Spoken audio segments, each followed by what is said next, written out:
Life has a way of breaking you. It humbles you. It strips you of your comfort. And in those moments, you either collapse or you rise. I've been broken. I've been doubted.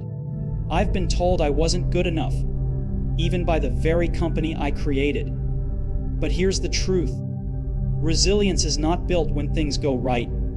It's forged when everything falls apart. And if you can learn to stand back up, if you can hold on to who you are, if you can lead when no one believes in you, then you've unlocked the real power to change the world. People look at success and they imagine it's this straight line. They see the products, the fame, the stories of innovation, and they think this person must have known all along. But the truth is, I didn't, and neither does anyone else. Success never arrives as a straight line. It arrives as a storm. It arrives as chaos. And the first time you're knocked down by life, you discover something very real about yourself. You learn whether you're going to stay down or whether you're going to rise. I was fired from Apple. Fired from the very company I started. The company that was supposed to be the center of my life's work. Can you imagine that? Walking into the office, the place that carries your identity, your vision, your reputation, and suddenly being told you're not wanted anymore. That you don't belong. That you're expendable. It was humiliating. It was painful. It was devastating. And for a moment, I thought that was the end of me. But here's the secret. Pain isn't always a punishment. Sometimes it's a gift. It's a test to see if you truly believe in what you say you believe. Anyone can look confident when the lights are on, when the headlines are good, when the applause is loud. But when you're broken, when you're doubted, when you're stripped of everything you thought defined you, that's when resilience is born. Resilience is not something you're handed. It's something you choose. It's standing up when everything in you wants to sit down. It's moving forward when your pride has been shattered. And it's refusing to let the world have the final word on your destiny. When Apple fired me, I had two options. I could disappear quietly and live off what I had built, or I could use the rejection as fuel. I chose the second path. I went back to work. I built new companies. I invested in my creativity. I tried again. And do you know why?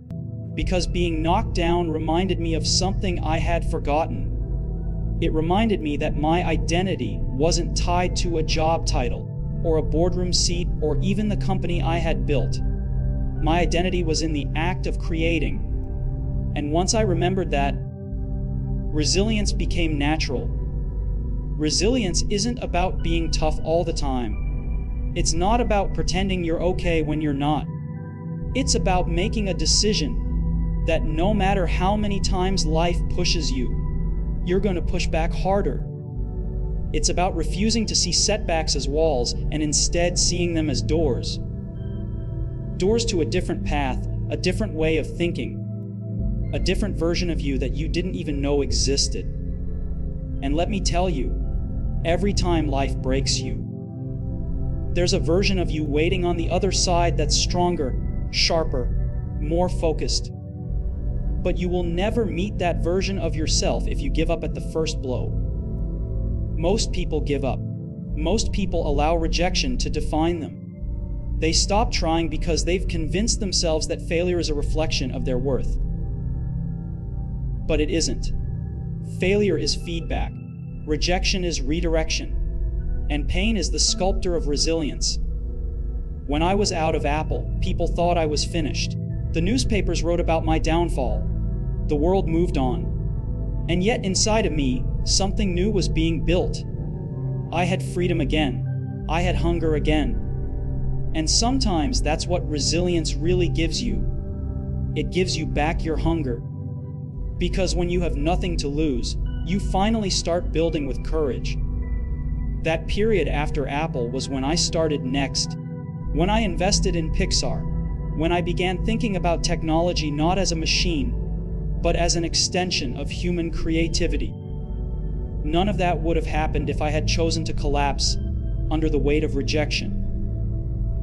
And here's what I learned. The world can take almost everything away from you. Your title, your reputation, your comfort, your resources. But the one thing it can never take from you, unless you give it away, is your will to keep going. That's resilience. It's the inner decision that says, you can break my heart, you can break my pride, but you will not break my spirit. And the moment you adopt that mindset, life no longer has power over you. Because even when it tries to destroy you, all it's doing is shaping you. The most powerful people in the world are not the ones who never fail.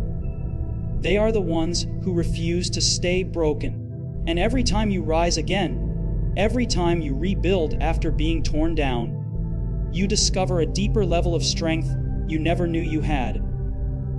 And when you stand up with that strength, the world has no choice but to pay attention. You know, one of the hardest things in life isn't failure, it isn't rejection, it isn't even a loss. The hardest thing in life is holding on to who you are when everyone else around you is telling you to become something else. When I was pushed out of Apple, people expected me to walk away. They expected me to give up, to fade into the background, to let that be the end of my story. And for a moment, I thought about it. I thought, maybe they're right. Maybe I was just lucky. Maybe I wasn't the visionary I believed I was. But then something inside me spoke louder than the doubts. It was that quiet, unshakable truth that I had carried since the beginning. I knew who I was. I wasn't an executive. I wasn't just a businessman. I wasn't even just the co-founder of Apple. I was a creator. I was someone who wanted to build things that mattered, things that could change people's lives, things that expressed beauty and simplicity in ways technology had never done before. And that wasn't something a boardroom could take from me. That wasn't something critics could erase with their headlines. That wasn't something rejection could destroy. Here's what I want you to understand: the world will always try to define you. They will put you in a box, give you a label, and tell you that's who you are. And when you don't fit into their box, they will laugh at you. They will doubt you.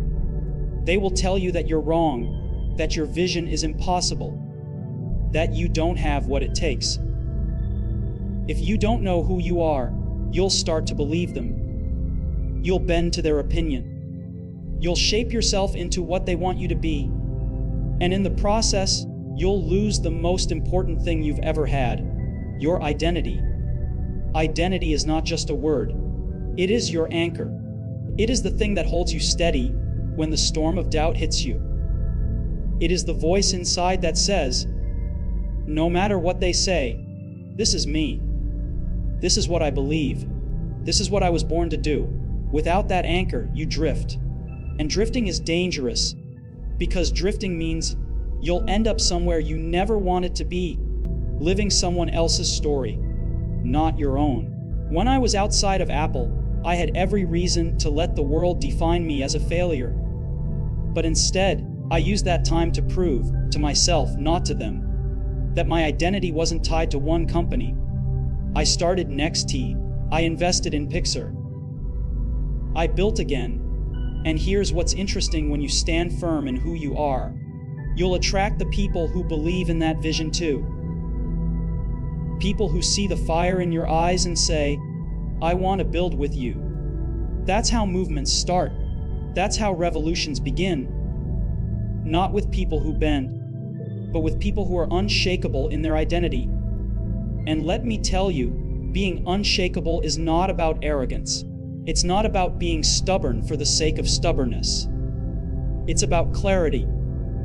Clarity about what matters to you, what drives you, what you will not compromise on, no matter how much pressure the world puts on you. Because once you compromise your identity, you've lost the very thing that makes you powerful. Every breakthrough that I ever had in my life came from being told I was wrong. People said the personal computer was a toy. They said graphical interfaces would never work. They said music players didn't need to be reinvented. They said phones weren't computers. Every step of the way, the world doubted me. But I didn't let their doubt become my identity.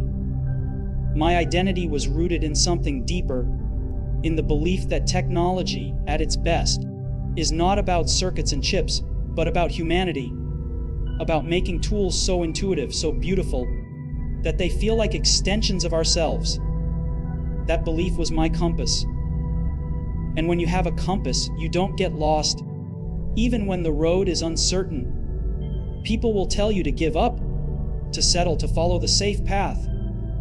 They'll try to hand you their map, but if you don't have your compass, you'll end up chasing someone else's dream instead of building your own. The truth is, identity isn't given, it's forged. It's forged in the fire of rejection, in the loneliness of doubt, in the silence when no one claps for you. It's forged when you keep moving forward, even when the world isn't watching. And once you forge that identity, it becomes unbreakable. You carry it with you into every battle, every room, every decision. It becomes the armor that allows you to stand tall when everyone else expects you to fall. So if you want to do something that matters, if you want to build something extraordinary, you cannot let the world tell you who you are. You must decide for yourself. You must stand firm in your vision. You must be willing to walk alone, if that's what it takes. Because in the end, the people who change the world are not the ones who fit in. They are the ones who never let go of who they are, even when the world demands they become someone else. You know, people love to talk about leadership as if it's this glamorous role. They imagine it's about giving inspiring speeches, about motivating people with kind words, about being admired by everyone around you. But that's not real leadership. Leadership is not about being liked. It's about demanding more, much more than what feels comfortable. When I was building Apple, I had this relentless vision of what our products could be. I didn't see them as machines, I saw them as art. And I wasn't willing to compromise on that, not even 1 inch. That's why I pushed people. That's why I demanded from them what they didn't even believe they had inside themselves. Some hated me for it. Some thought I was too hard, too intense, too unreasonable. But here's the thing, you don't get greatness by being reasonable. You don't get revolutionary work by accepting what's easy. I remember the early days when we were building the Macintosh. The team was brilliant, passionate, and full of energy. But brilliance alone doesn't create breakthroughs. There comes a point where passion meets resistance, where the work gets harder, where the problems seem impossible, where fatigue starts to crush creativity. That's the moment where most leaders back off. That's the moment they say, "It's okay, just do your best." But I didn't believe in that. Because your best is often just the beginning. I believed there was always another level, always more inside a person than they think they have. My job as a leader was to drag that greatness out of them, even if they hated me while it was happening. You see, leadership isn't about making people feel comfortable. Comfort creates mediocrity. Leadership is about showing people that they are capable of doing the impossible, and the only way to prove it is to push them past the limits they've set in their minds. It's not easy. It's not pleasant. Sometimes it's brutal. But breakthroughs are born in the uncomfortable zone. People thought I was demanding because I wanted perfection. That wasn't it. I wasn't looking for perfect. I was looking for something extraordinary. And extraordinary does not come cheap.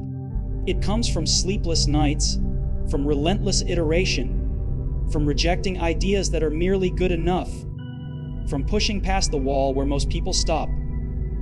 That's the dark edge of leadership. It's not about being nice. It's about pulling people into places they never wanted to go. But once they arrive, they realize that's where their greatness was hiding all along. I've been called abrasive. I've been called harsh. I've been called impossible to work with. And maybe all of that is true. But what's also true is that the people who went through that process with me, the people who endured that pressure, came out transformed. They discovered a level of craftsmanship, of vision, of strength inside themselves that they didn't know they had.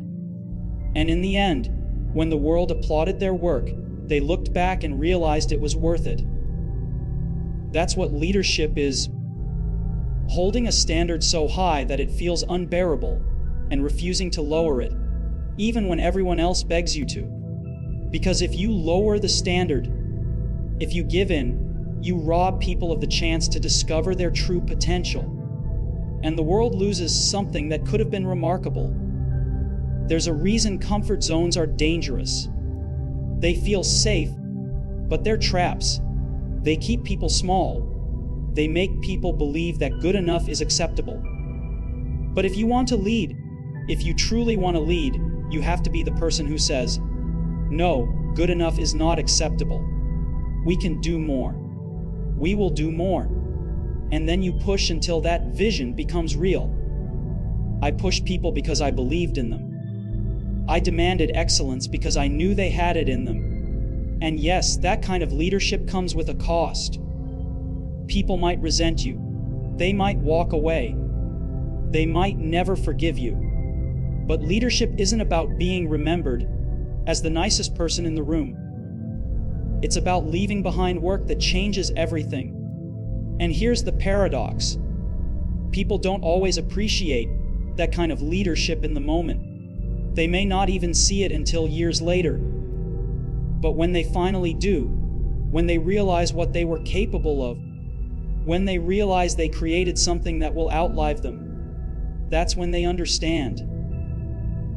They understand why you pushed them, why you refused to settle, why you were relentless. Leadership is sacrifice. It's a sacrifice of your image, a sacrifice of being liked, a sacrifice of comfort, for the sake of pulling greatness out of people and creating something that lasts. It's not easy. It's not pretty, but it's real. And if you want to lead, truly lead, you must be willing to embrace that dark edge. You must be willing to stand firm when everyone else wants to compromise. You must be willing to demand more, not less, because it's only in that uncomfortable, demanding, unrelenting pursuit that the extraordinary is born. You know, the question I always asked myself wasn't, how do I build a company? It wasn't even, how do I make money? The question I asked was, what will remain after I'm gone? That's the real measure of vision. Because when you're gone, when the applause fades, when your name isn't on the headlines anymore, what you built, what you believed in, will either vanish with you, or it will keep living, breathing, moving forward. And that's the difference between making a product and creating a legacy. Most people think leadership is about control. They think it's about telling people what to do. But true leadership is about creating something so compelling, so meaningful, that people willingly join you. That's what vision does. It doesn't force, it attracts. It doesn't demand, it inspires. Vision is not about where you are today. It's about where you're leading people tomorrow. And if that vision is big enough, bold enough, different enough, it becomes something larger than yourself.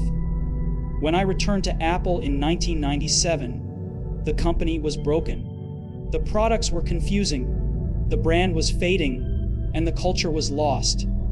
And yet, I didn't focus on just fixing problems. Problems are temporary.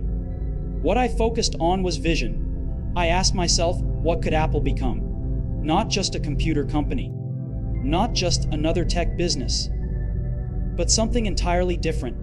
An intersection of technology and the liberal arts, a place where engineering and artistry meet, where tools are built not just to work, but to inspire. That vision became the compass. It guided every decision, every design, every risk we took. Vision is dangerous because it asks you to see what no one else sees. It asks you to believe in something that isn't there yet. People will laugh at you. They'll call you unrealistic. They'll remind you of how impossible it sounds. But that's what vision requires. It requires you to step so far outside of the ordinary that the ordinary world cannot even recognize it. And yet, when you stand there long enough, when you keep building toward it, eventually the world catches up. And when it does, that's when legacy begins. Think about it. A phone was just a phone until it wasn't. A music player was just a device until it wasn't. A computer was just a machine until it wasn't. The products themselves weren't just about functionality. They were about vision. They carried a philosophy, simplicity, elegance, humanity. They represented a belief system, not just a brand. And because of that, they didn't just sell. They lived. They became part of people's daily lives, part of their identity. That's what vision does. It makes your work matter beyond the product itself. But here's the part most people miss. Vision requires sacrifice. It requires patience. It requires rejecting good ideas so you can focus on the right idea. It requires saying no more often than yes. It requires standing in front of people who doubt you and saying, "I see something you don't see yet." That's not easy. That's lonely. But if you stick with it, if you hold the line, you're no longer just leading a company. You're leading a movement. Legacy is not built in one product launch. Legacy is built through a relentless pursuit of a vision over time. It's built by refusing to compromise your values, even when compromise looks convenient.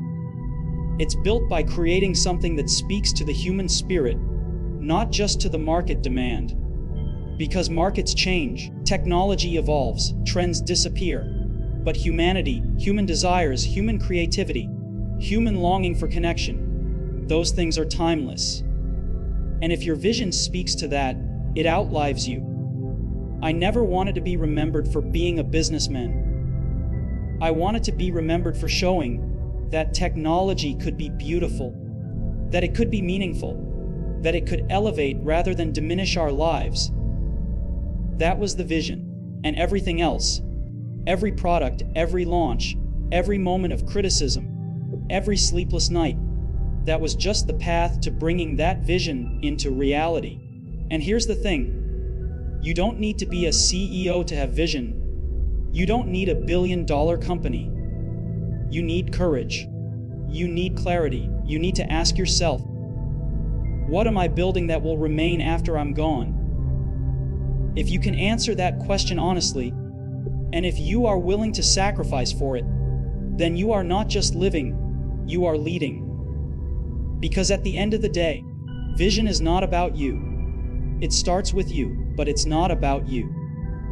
It's about creating something so much bigger than yourself that when people experience it, they don't think of you, they think of what's possible for them. That's legacy. And if you can build that, if you can dedicate your life to that, then even when you're no longer here, your vision will still be alive, still speaking, still leading. You see, resilience is born in the moments when life breaks you. Identity is forged when the world tells you who you can't be, and you choose to decide for yourself. Leadership is tested when you demand more than what feels comfortable and refuse to lower the standard. And vision is proven when what you build lives beyond you, when it becomes bigger than yourself, when it outlasts your lifetime. That's the path. That's the real journey. It isn't easy. It isn't glamorous. It isn't safe. But it's the only path worth walking if you want to leave something behind that matters. Most people spend their lives avoiding pain, avoiding doubt, avoiding pressure, avoiding risk. But the very things they're avoiding are the things that shape them into who they were meant to be. I've been broken. I've been doubted. I've been called impossible to work with. I've been told I was finished. And yet, every single one of those moments wasn't the end, it was the beginning. Because resilience, identity, leadership, and vision are not things you are born with. They are choices. They are forged in the fire. And in the end, the only real question is this: when life knocks you down, when the world doubts you, when leadership demands sacrifice, and when vision feels impossible, will you give in, or will you rise, stand firm, demand greatness, and keep building until the world has no choice but to see what you saw all along?